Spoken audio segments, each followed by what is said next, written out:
The UK and Australia have been put on notice today by President Trump and the United States of America.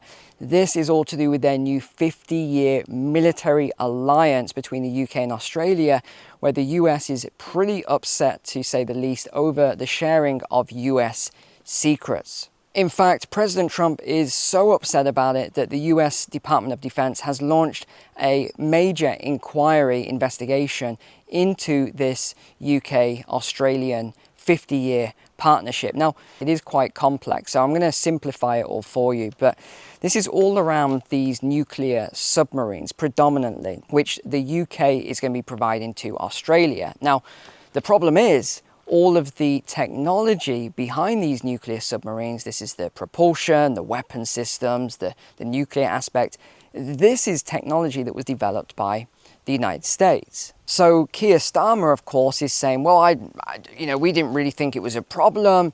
We thought we were all friends here, we were all allies. Why would President Trump mind if we share this technology? Well, here's a couple of ways he might mind. Number one, the US actually developed it. They spent a fortune.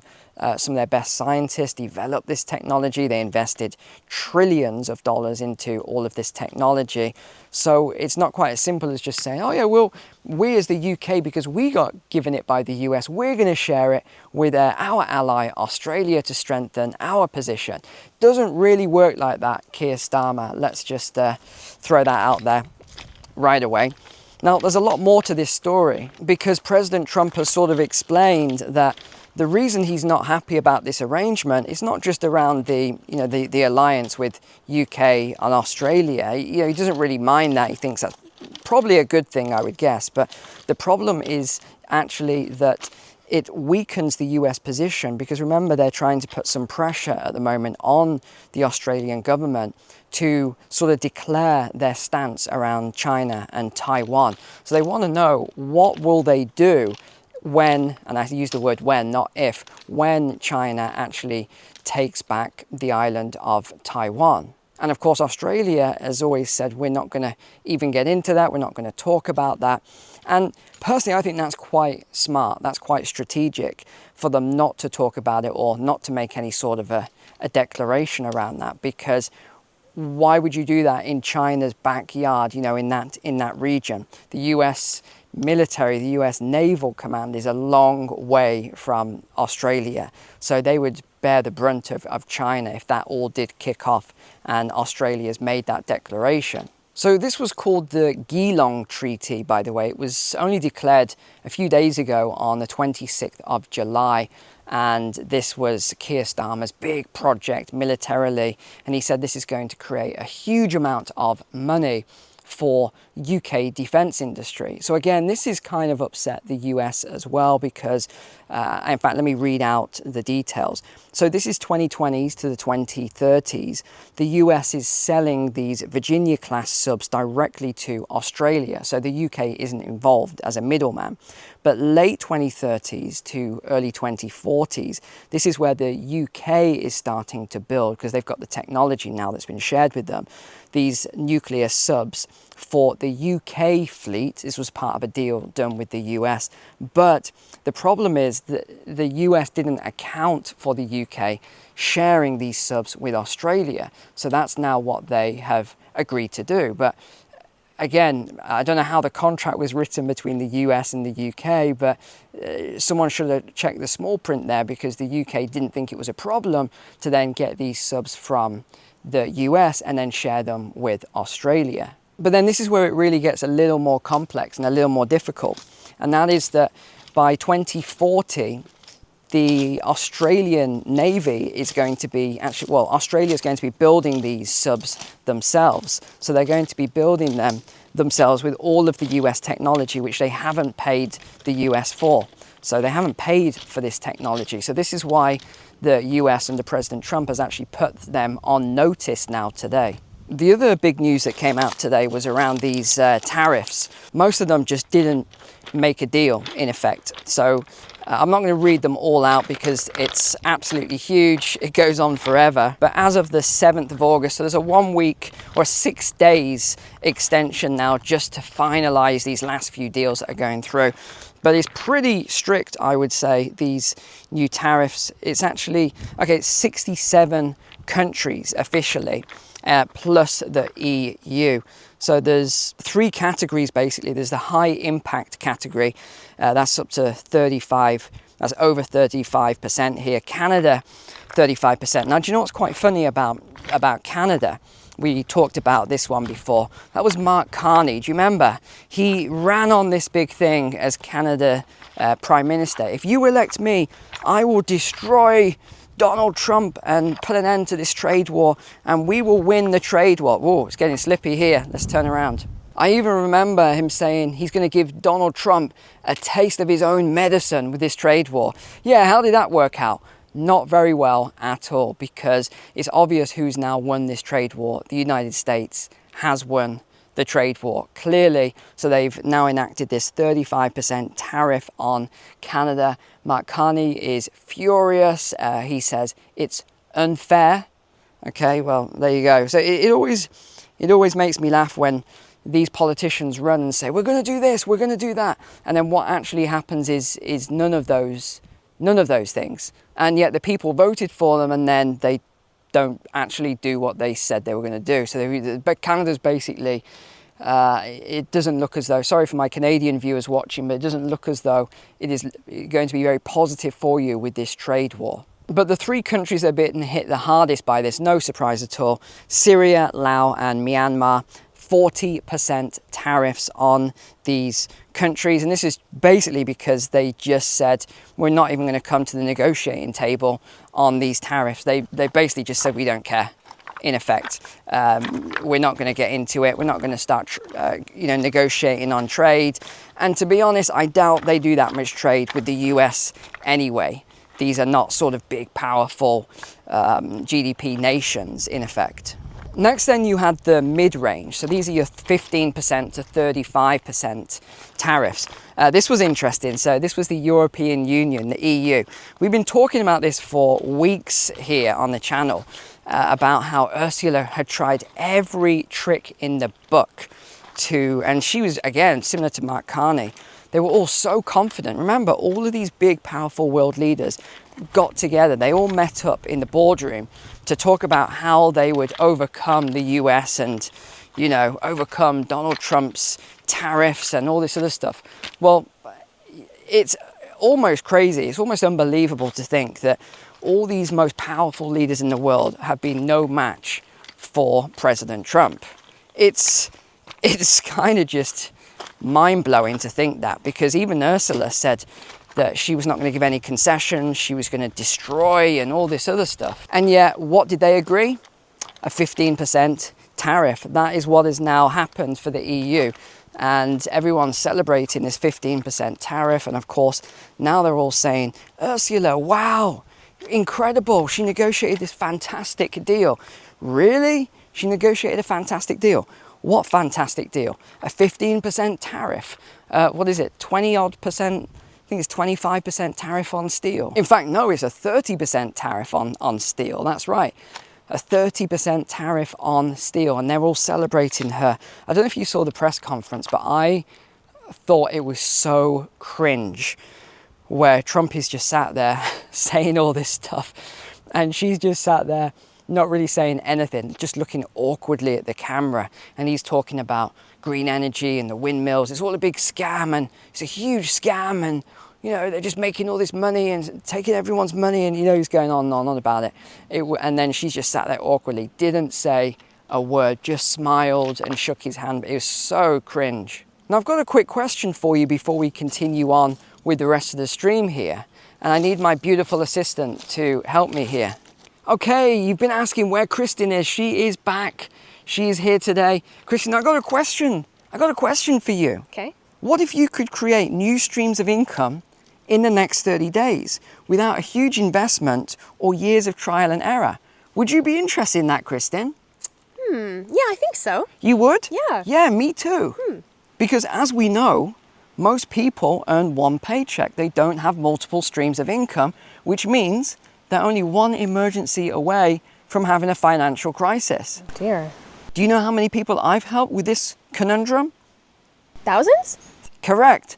thousands of people. And that's why my rapid cash flow program is on sale right now, just for you lovely people, 90% off. What do you think of that deal, Kristen? Sounds like a very good deal. Yes, it is. It's a wonderful deal. And better yet, there's no hype, no scams, no crazy hard work or costs, just simple solutions to build additional cash flow. So as always, ladies and gents, don't wait for the perfect time to start your cash flowing business, because the time will never be right. Instead, you want to get this going for yourself. Just decide to do it now. And where should they go to find out more information, Kristen? Link in the description. What else? Your website.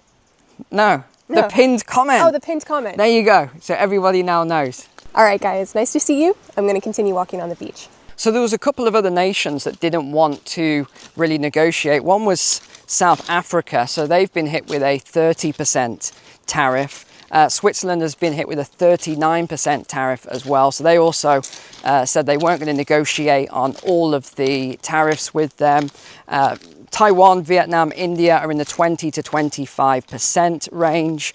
And then the last ones would be Israel, Iceland, Fiji, Ghana, Guyana, Ecuador, who have been hit with 15% tariffs. Another thing that was announced today, which has driven the Liberals absolutely crazy, is the fitness test that has come back into US schools. So it's called the presidential fitness test for students. Now this is similar to what I had to do when I joined the army. So this is a 1 mile run, sit-ups, push-ups, and well, that's it, 3 main things there. So this was phased out in 2013. Originally they said it was not equitable and all this sort of keywords that they like to use. So President Trump has brought this back in, and he's giving a fitness award, and the President's Council on Sports, Fitness and Nutrition is going to be giving these awards under his Make America Fit Again initiative. Of course, you can imagine the backlash this has got. They say it's not a good thing. We shouldn't make kids compete and all the other things. But let's be honest, that is what America is. It is a very different nation to the rest of the world. Whenever I go there, I always notice the competitiveness of Americans, of people there. It's a very, very competitive nation. So, and again, you look at all the kids, they're always doing sports or activities. That's what it is, it's competition. I just think some of the criticism around this is quite amusing to read, because they're saying that this won't be good for the kids' mental health, and it won't be good for them to do too much exercise and to do this exercise. They could get injured and all this other stuff. And I'd love to know your thoughts on this, because obviously I always have an opinion on most matters. But I remember, when I was at school and we did these fitness tests, and I remember all the tests that I had to do.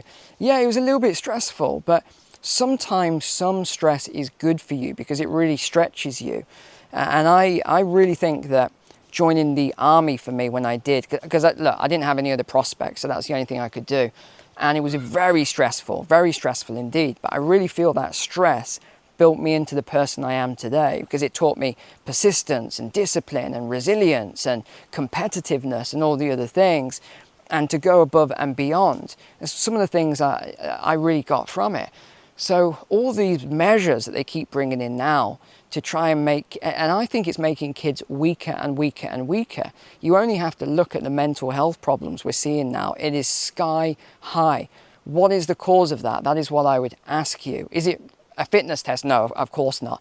But it is a larger issue as a collective of creating this weak environment where you're creating weaker people mentally. Another big one I saw today in it was actually CNN that ran with this story, I think. It was some sort of more liberal media outlet, was all about the claim that the Deputy Prime Minister made.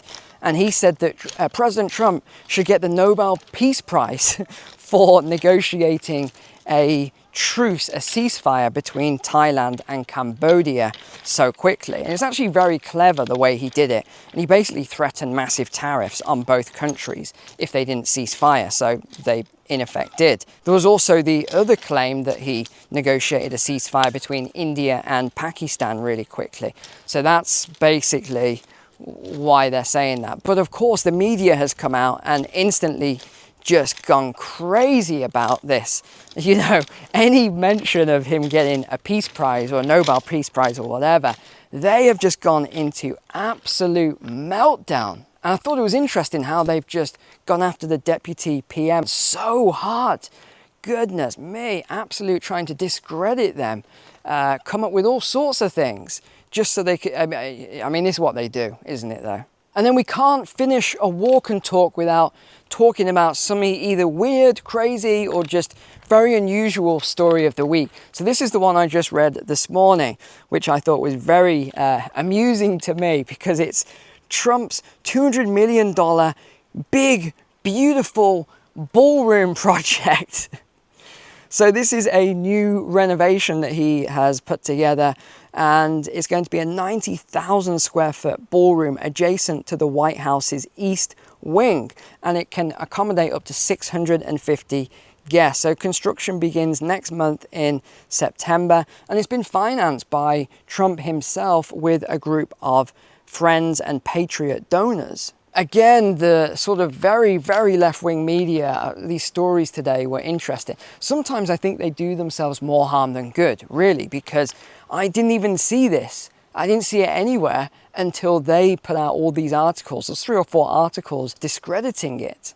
So what have they said? They have argued it's distasteful, funded outside the federal budget, so should be disallowed, and it's reminiscent of a dictatorship. Really? A dictatorship is what they say. Dictators do things like this, build these elaborate things. It's going to be absolutely beautiful. It's the first addition since 1952 to the White House, and it's going to be based on the Mar-a-Lago aesthetic with gold-trimmed interiors and grandeur. And again, they say that this is distasteful and it should be disallowed. So they're trying to put this motion in place to stop this ballroom being built. I mean, come on, get a grip. This is going to be beautiful. It's going to be an absolutely beautiful addition. I say go for it. I look forward to seeing what it looks like once it's finished. If he wants to fund it with his friends, go right ahead. I think it's going to be beautiful. But I do find it funny the way he always says, big, beautiful. Everything Trump is big, beautiful. That's all he ever says to describe things, big and beautiful. It cracks me up. All right, well, thanks for being a subscriber here. Remember to grab your discounted course of the Rapid Cash Flow program. Please share it with someone that you think might be interested in it. And apart from that, take care. God bless you, God bless your family, and I'll see you next week. The interesting thing about some of these beaches that not many people know about down here is that you always find all of these strange structures that they don't have any records of. So you see this here, this is very clearly a wall. But what exactly it's here for and what its purpose was, there's nothing anywhere near this place. I'm not sure at all. There's very clearly a pillar here as well, which leads into this area.